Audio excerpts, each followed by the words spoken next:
Hey, so wonderful to see you again. It's Judy from Coffee, Cookies, and Books. And what we've got today is my August reading wrap up. So I've got 11 books to share, even though it was a bit of a rough month, I'd say. But still, there were a few gems in there. And I can't wait to share those with you. So hopefully you'll stick around.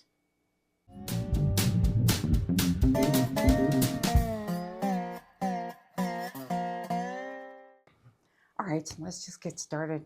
No delay. We'll get this show on the road. Before we get into everything, let's just do a quick rundown of my stats. So I read 11 books, 4,718 pages, and I had 4.5 stars, 1 4-star, 1 3.5 star, 3 3-stars, and 2 2-stars for a 3.5 rating, which I suppose is not bad, but I wouldn't consider it the super successful reading month because I had no 5-star reads. And there's a reason that I marked them to 4.5 instead of 5, which I'll explain. So then I had, of that, 7 physical books and 4 ebooks, and they were all adult rated, no YA or anything of that nature. And 2 of them were ARCs, which we'll go over. And it has a breakdown of 2 contemporary, 2 romance, 2 mystery, 1 cozy mystery, 1 thriller, 2 sci-fi, 1 fantasy romance. So a bit of a mishmash of everything in there. Now, my reading challenges. So let's just quickly go over those. So my 25 and 25 bingo challenge, I'll put the graphic up.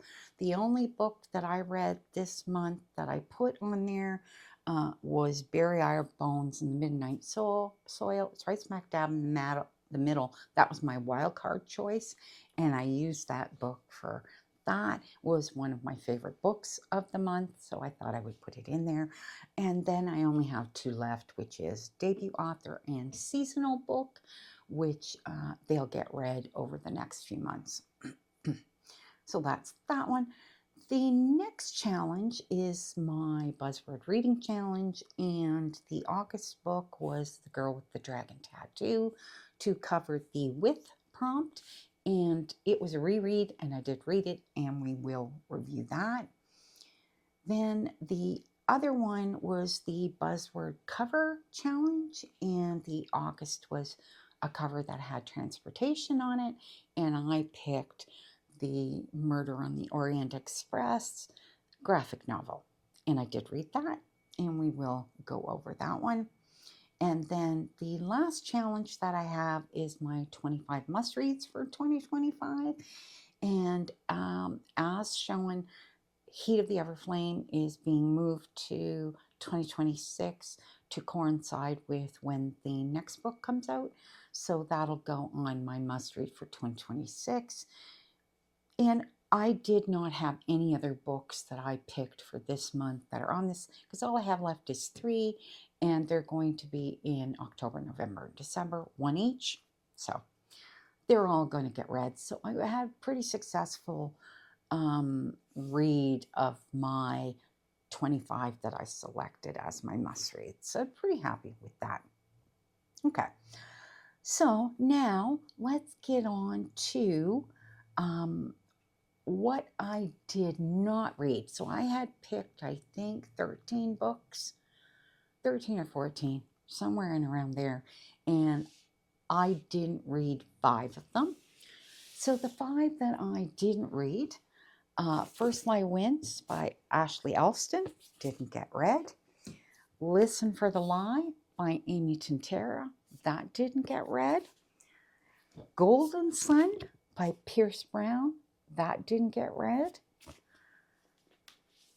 Lights Out by Nevessa Allen, that didn't get read. Now, if this one comes up again and gets pulled again, it will be a must-read because it's been pulled a few times already. So kind of my rule is 2-3 times, book has to get read. So that's the rule for that one. And then the last one was the nonfiction Hell's Half Acre, and that didn't get read. A little bummed that I didn't get to this one, but I had other ones that I kind of put that were more priority than this one, so maybe next time. All right, so those are all the ones that absolutely did not get read.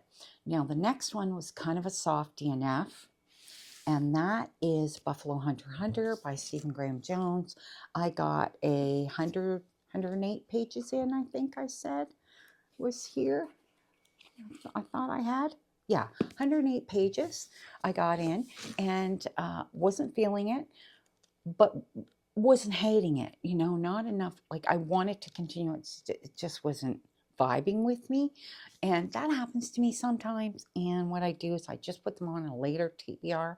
So what I did was, I think I'm going to move this to October, because I'm pretty sure October's is going to be a little on the lighter side, because we're starting a brand new Yassified game. So with a new one, typically I don't end up with as many books. Just works out that way. So I'm going to put this one on, and I will finish it in October. Already got 108 pages read, and I don't know what's in here, 400 and something, so almost a quarter of the way through. So that is what's going to happen with that. So next, what we're going to do is we're going to get into the books that I did read in August. I had to think about that because it's already September and I've already started reading September books, but now we're going to get on with what I read in August. All right, so we're going to start from my least favorite books and go to my most favorite reads of the month. So I didn't have any 5-star reads. So that was first. So, to me, that's a little bit disappointing, just in the sense that I always usually have a 5-star read.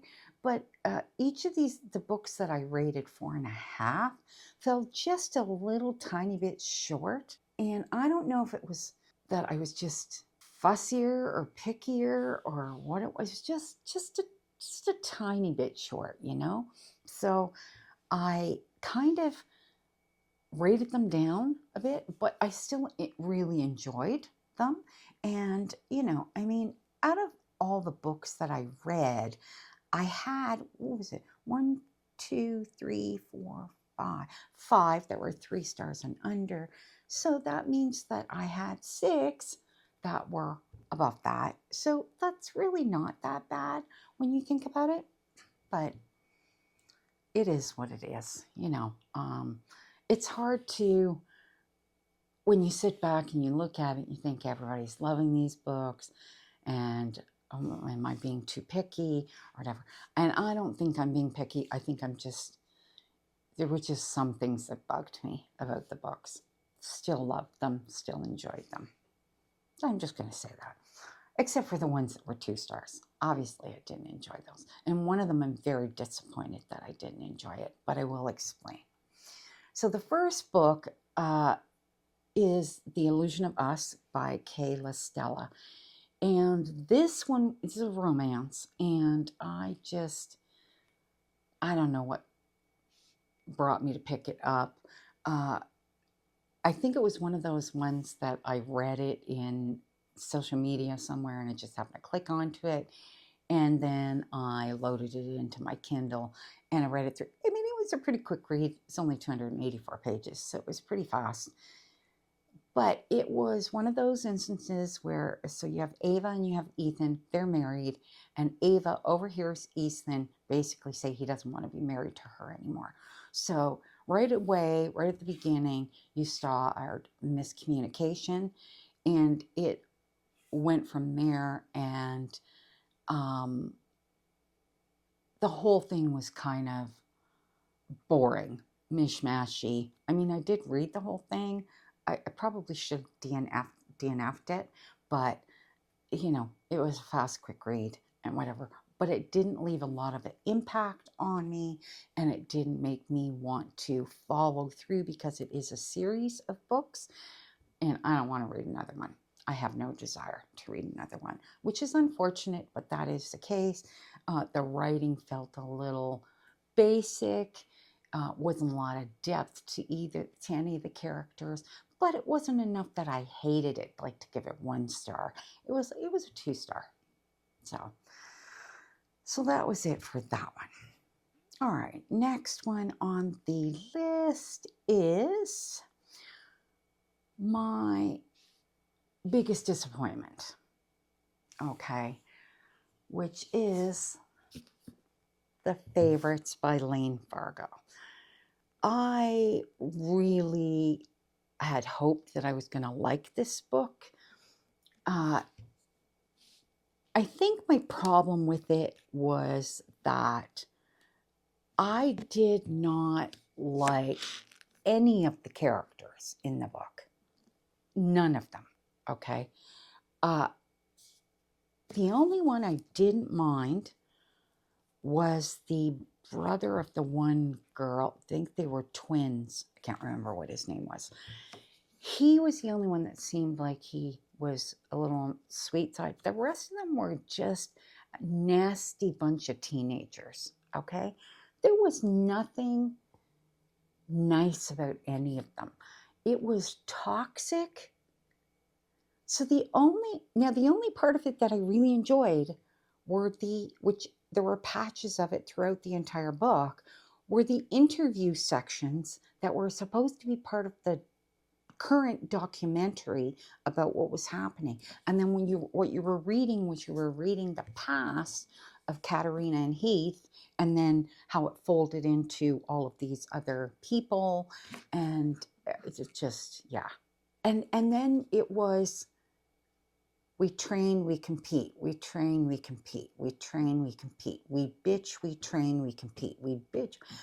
Basically, that was the cycle through the whole book. And it just, I did not care for it. I gave it 2 stars, and the only reason I gave it 2 stars is because I loved the documentary part of it. I thoroughly enjoyed that, which I thought that would be the part I would like the least, because that's like, it's all broken down to like bits and pieces of interview portions where you have like the interviewer and then you have the people responding. I actually enjoyed that part. The rest of it I didn't like at all. I have this. I actually also have, I think, the Book of the Month's copy of that. I'll be unhauling this book. Yeah, I just did not like it at all, which is a shame because I really wanted to like it, but yeah, that's how it happens, right? Okay, first 3-star was one of my reading challenges, which was the Murder on the Orient Express graphic novel, Agatha Christie. I actually liked the story. I thought it was really great. I didn't care for it broken up into a graphic novel. I felt that there were a lot of bits and pieces that were missed, and I think a lot of that is detail that you kind of lose in it being a graphic novel. I thought it was kind of cool that it was a graphic novel, but and it took me a bit to get into it because I've never really read graphic novels, so it took me a bit to get into the flow, as it goes down the page, so to speak, and then over to the next page. It took me a little bit to get used to that, so that kind of threw me off. But then as I went through it, I just felt that there were pieces of it missing. So overall, I enjoyed it out of 3. But and if you like graphic novels, you'd probably like this. But for me, I honestly would go and read the actual book myself because I enjoyed the story, but I feel like I missed parts of it. So that is Murder on the Orient Express. Okay. Okay, so the next 3-star I read was Angel Redeemed by Ines Gray.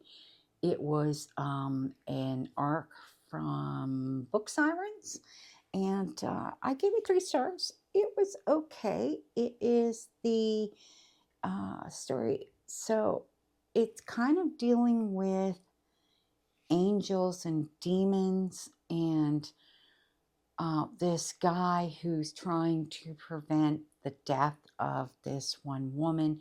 She is a U.S. Marshal. So it's in current time. but he's gone through hundreds and hundreds of years as her mate, but she's always died before they could find this particular key to something. And he's trying to prevent this. So I liked the book up to about, I would say, the 30-40% mark. There's even there's really, I thought the characters were okay, and I thought that even some of the side characters were really great, but it was like all of a sudden they're having sex, and then it just seemed, instead of the story flowing, it became more about the sex than the story flowing. And it lost me, because I don't mind the sexual intimacy in a couple, but the story has to continue to flow within that intimacy. And so I found that that was where it kind of lost me a little bit. And, you know, there was a lot of chemistry, I thought, between the two main characters. And, he's like, Marco is like, Devon is her name and Marco is his name. And he's like he's half human, half fallen angel. So that was interesting. So it had like the whole angels and demons thing going on. And I've read a few books that were similar and had heavy sexual content, but they had such a gripping story that I really, really loved it. And in the previous one that I feel that was similar to this, I read the whole series because I just loved the whole series, because it came down to battles and things like that. This just felt more like it was sexual, and then the story took a back burner to that a little bit. Yeah, so that was kind of how I felt about this one. It wasn't bad per se, wasn't necessarily my favorite. Now, if she comes out with a sequel, I will read it just out of curiosity, because I did give it 3 stars. So, obviously I did like it enough to continue on with it, but yeah, we'll see where it goes from there. Okay, next one is How to Talk to Your Dog About Murder by Emily Soderberg. It was another ebook, it was an ARC, and it was a cozy mystery. It had charming parts to it, but it felt like it dragged on quite a bit. And the title gives you the impression that the main character and the dog have like this really close relationship and so on and so forth. It's not really that way. So basically, this woman gets called to this house. She is what they call a dog whisperer, and this old lady has just lost her husband, very wealthy, and she calls this woman in to deal with the dog, because the dog is having a hard time because he's missing his master. So, and nobody else wants her there. So, and meanwhile, she's coming to the house to take care of the dog, and they're all like difficult to deal with. And one of the daughters is really nasty to her. And then the old lady dies under suspicious circumstances. So but that doesn't happen until like 25% into the book. It dragged quite a bit to that point. Then you get the investigation part. And for me, that was the best part of the book, but still there were parts in it that I was like, didn't need to be there. So I thought the book could have been shorter and tighter. Now, it was an arc from NetGalley, and I'm assuming that it's an incomplete manuscript, which is usually the case with a lot of the ones that you get off NetGalley. So if that manuscript, like if the story gets tightened up a little bit and some of the stuff gets tossed, I think that it can be a really great story and it can flow really well, because it was a really cute story. The dog was a basset hound, and just like the dog was so cute. I loved the dog.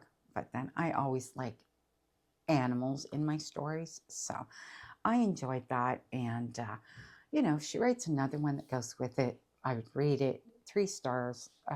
For 3 stars for Cozy Mysteries, I will always continue on with the series because I do like it enough to continue on. So that's that one. And then the last one is 3.5. And that was A Tour to Die For by Michelle Chouinard. Now, I read A Serial Killer's Guide to San Francisco, which is the first book in the series. And I loved that book, really enjoyed it. This one I enjoyed, but not as much.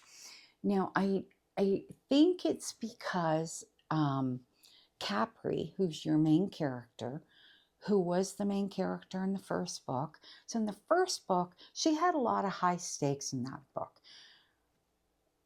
It dealt with murders that were taking place that had a similar MO to her dead grandfather, who had been convicted as a serial killer. Okay, she was convinced he wasn't a serial killer, and it kind of transgressed from there. But then one of the murders, it was like her and her daughter, and could have been suspect. So there was a lot of high stakes in the first book. And I had thought going into this second book, what is she going to do with the character Capri now that she doesn't have those high stakes, right? Like, this is very different. She still does this whole tour. She has this tour business where she tours San Francisco, all of the places where there have been serial killers and murders and weird things, right from like the 1800s onward. She knows all the history. Like, it's pretty amazing with all that information. I think that's really cool, and how she's built all that into it. But now she's turned Capri into a sleuth investigator, and it was a tiny bit awkward. Okay, it felt that way to me. Now, again, this is an arc. It is an uncompleted proof of the manuscript. So the likely, like, I have this book on pre-order, and I will, because I gave it 3.5, I'm going to leave the pre-order stand, and I'll read the finished book when I get the finished book, because I want to read it that way. I kind of a feeling that I actually don't like reading arcs that are uncompleted versions of the books. I'm almost, in my mind, it's like I want to read it finished, because that's the way the author meant you to read it. And I hate the idea of spoiling how I think about the book. I had a book last month that was like that. It was a fantasy book by Stasia Stark, and I liked it, but there were certain parts of it that felt jarring and felt like it didn't flow well. But again, it was an unfinished arc, uncompleted, and which means it hasn't gone through its final edits and all that sort of thing. So I'm going to get that book because I did enjoy it. I just want to read it finished. So that's how I feel about this one, and still liked it, but felt certain things were off with the flow of it. So we're going to see if it gets fixed in the finished version. Do you have it on pre-order? It is going to come. And I think this comes out in October or November, soon. I mean, it's coming out this fall. So I will read it then. Okay, so now we're actually on to the books that were 4 stars and up. And my first 4-star is The Girl with the Dragon Tattoo. Actually, it's my only 4-star. So all of the other books that I read are all 4.5. So The Girl with the Dragon Tattoo was a reread for me, and it is the story of Lisbeth Salander and Nicole Bloomflest, who is he's a disgraced journalist, and how the story comes together. So it starts off with the trial of Mikhail, where he has been charged with basically, what is it again? I can't remember now. Like he wrote a story and basically they said that it was a false story and he went to court and he lost his court case. So how it all transpired was rather interesting. So you get all the background information. It's a very finance heavy kind of book. It has a lot of technical jargon in there because he's a journalist. So, and he's not, one of these journalists that writes about celebrities. He writes some pretty serious pieces. And so it gives all the history about that. But then it gives the history about Lisbeth. And of course, her history is dark, a lot more difficult, and has very a difficult side to it because she has a guardianship. So basically, even though she's a grown woman, I think the way it works in Sweden, because this is based in Sweden, till she's like 25, she can have somebody who takes control of everything. So that means her finances, what she spends her money on, what kind of work she does. But she's learned to work around the system a little bit. But she ends up with this new guardian because her old guardian has a stroke. And that's very difficult for her because she was with him for quite a long time and he was very good to her. And the new guy's not good. Okay. So the things that she goes through are very rough, whereas Mikhail, he is much older. And so the book delves along also a mystery. There is a mystery in the background of this missing girl. And that mystery ties him and Lisbeth together. And how it does that is amazing. I truly loved this book. The reason I gave it 4 stars is it is an English translation from Sweden. And I found certain things felt like it was broken a bit. Yeah, it just, at certain points, it was like, ooh, that just didn't come out right. And I don't know if it was the English translation or not, but just didn't care for that. And then there were other parts that were a little dry and a little boring. And that's like where you're delving into some of like the financial background. That kind of disappeared a bit as you got more into the story because you got less of what happened in that case that he lost and it became more suspenseful. So I liked that once it got to that, but there were a few boring parts, but I still liked the book and enjoyed it. And I have the other 2 that go with it and do plan to read those in 2026. That was why I wanted to get this reread before the end of the year so that I could get into the other 2. So those other 2 will be on my must-reads for 2026. And hopefully I'll get the whole series completed by then. Now we're going to get on to my final 4 books, and they were my favorites for August. First one is Starbringer by Tracy Wolff and Nina Croft. And I had not heard great things about this book. Now, I don't know if it's because the people who grabbed it were looking for a fantasy book. I would not call this a fantasy book. It was science fiction. It was a sci-fi crazy ride. Okay. Yes, it had a little bit of fantastical elements behind it, but that's, to me, was part of the sci-fi portion of it. And so what you have is you have like all these planets. So I'm just going to kind of quickly show you the map. I'll take this cover off. So this is like the map. Okay. So you've got all these planets here and then the sun. And what's happening is they think the sun is going to go like supernova, which means it's going to explode and it is going to destroy all of these planets, right? So this here is a research base And that's being controlled by this one professor. And the main ruling planet is this one right here. So you can see how close they are together, right? So the story starts off with the princess from the ruling planet is sent on a mission to the space station to check up on what's happening there.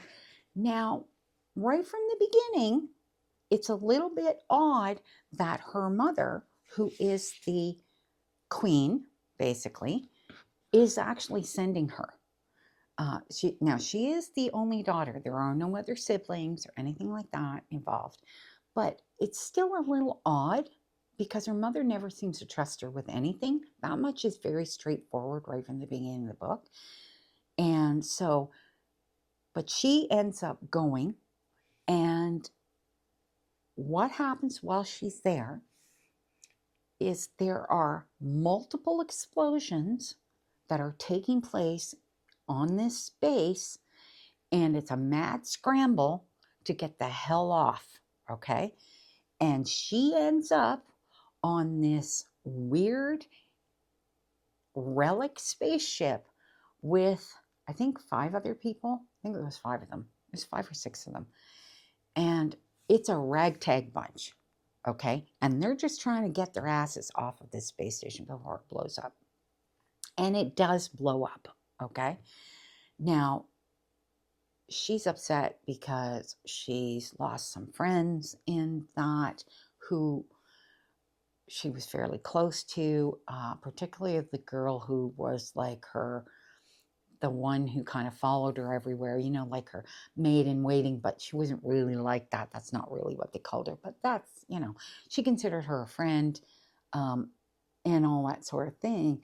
And so they get off the ship. So they have to decide what the hell they're going to do now if they're off the ship.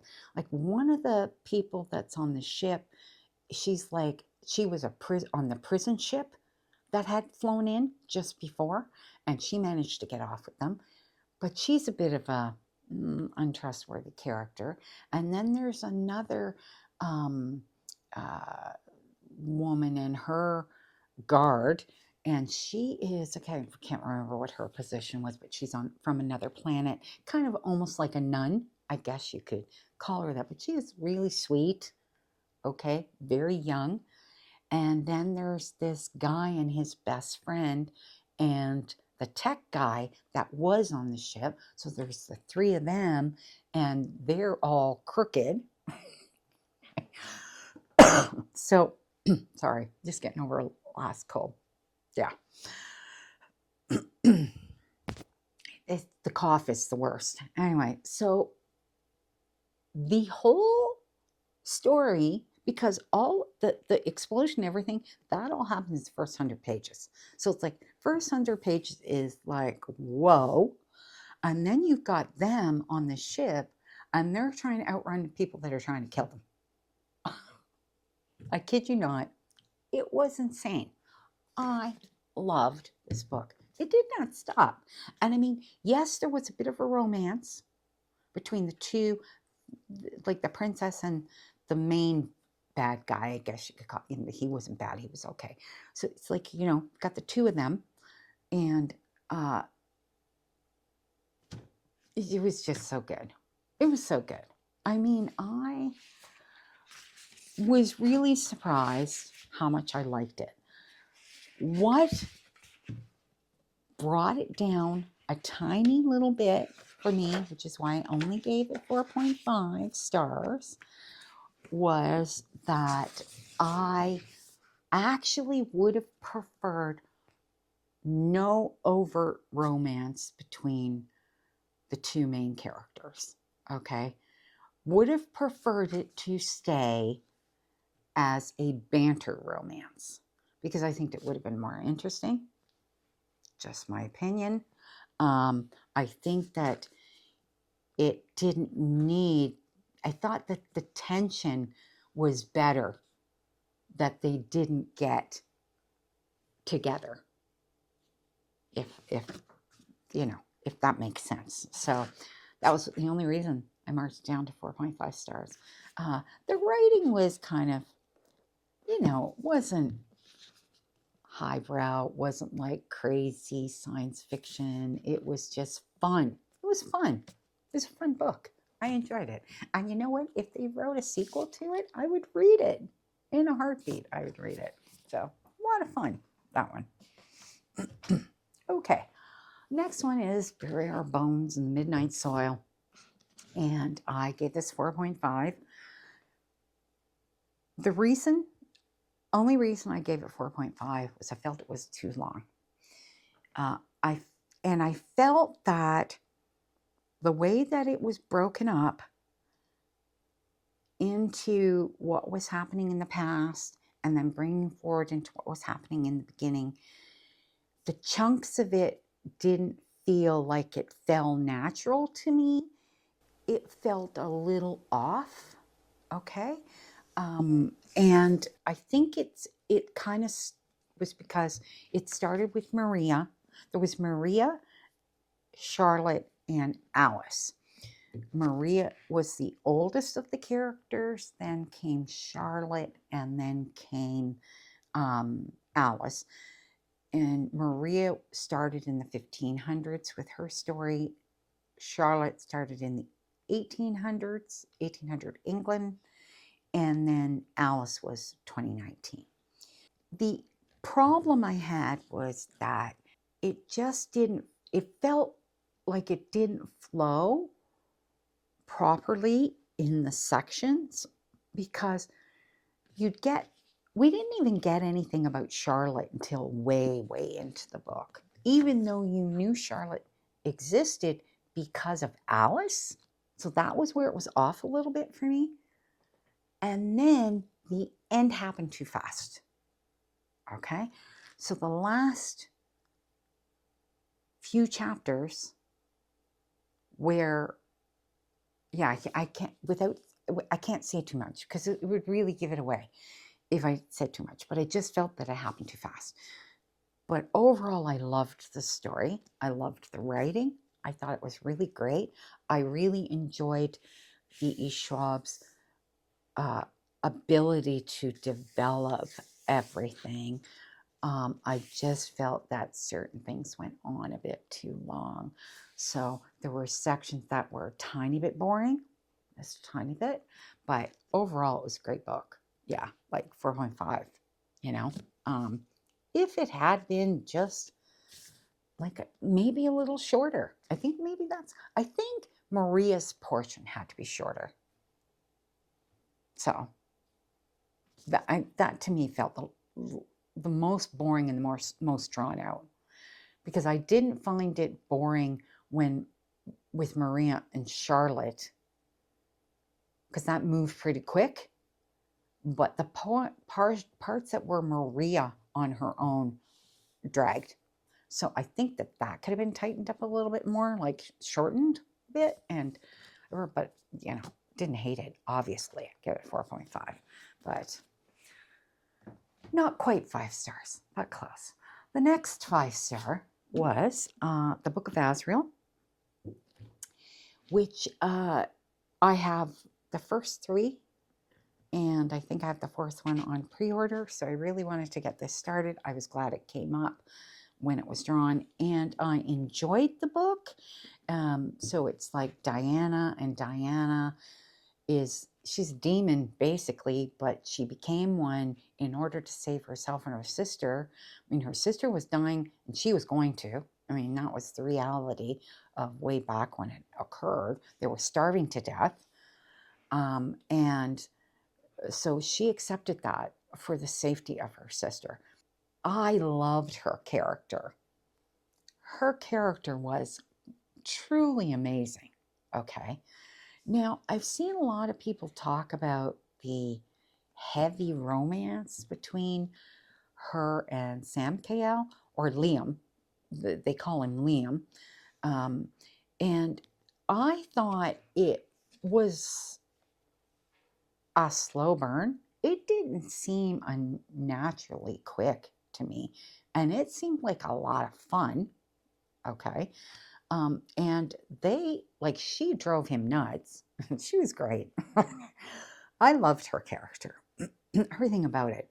But I did feel that it just kind of, certain parts of it kind of dragged. Like once we hit the point where, I don't know if I should say this because it might be saying too much.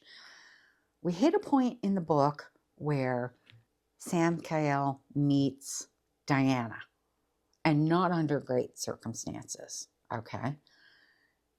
And then they have to find this book together. Once we get to that point, it dragged a little bit, okay? So it just felt like it was just, we're going to take one step, then we're going to take the next step, and then we're going to take the next step, and I was going to take the next step. And I got a little bored. So I'd say that was like maybe through the middle portion a little bit. Maybe like 25% of the book was a little on the slower side. But other than that, thoroughly enjoyed it. 4.5. And the ending, holy Toledo, didn't see that coming. Did not see it coming. And I was like, oh dear God. Yeah, it just, wow. Loved the ending. And can't wait to read the next book in the series. I mean, you know, I bought them all, so I'm going to read them all. Yep. I really didn't like the way this is formatted. I think I have an indie version of the book. Yeah, I do. Indie version. So it's like, it's weird, big type and everything like that. And it was just, and it felt like it was just not formatted great, but it was okay. So, you know, the formatting threw me off a little bit too, but I still enjoyed the book very much so. And the last one is These Burning Stars by Bethany Jacobs, and it is a science fiction. And it's a weird world, okay? And there's all these sort of sects that run different planets, and they produce different things, and they control everything, basically. And Isek, she's one of the formidable families, it's known, but their family is in turmoil, okay? And because they were attacked, and the head of the family died in the attack.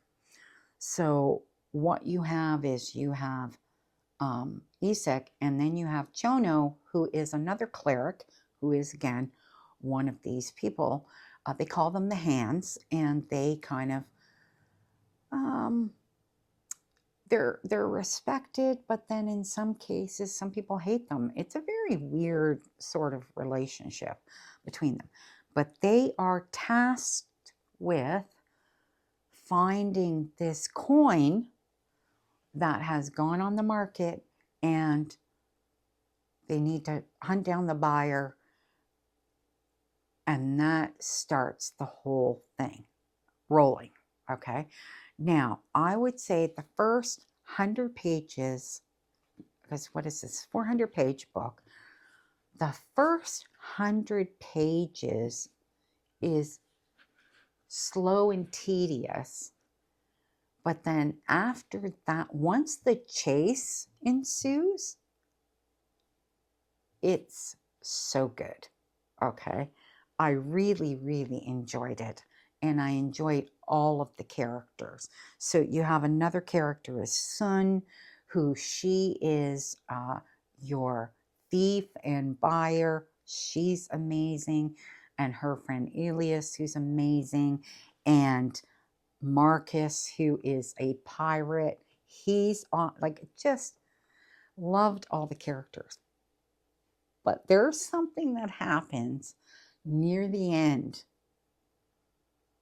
and I kind of sat there and went, wow, holy shit. It just, yeah, it kind of it made sense, you know, like when it happened, you sit back and you go, oh, well, now that, then everything else that's transpired through the book, and you're like, no way. But you know what? Wow. Okay. Yeah, that makes sense, right? So that's kind of where it leaves off. And it does leave on a cliffhanger. You don't know what's going to happen to this group of people. And there is a sequel to the book, and I do have it. What is it called again? On Vicious Worlds. That is the sequel to the book, and I do have it. Cannot wait to read it.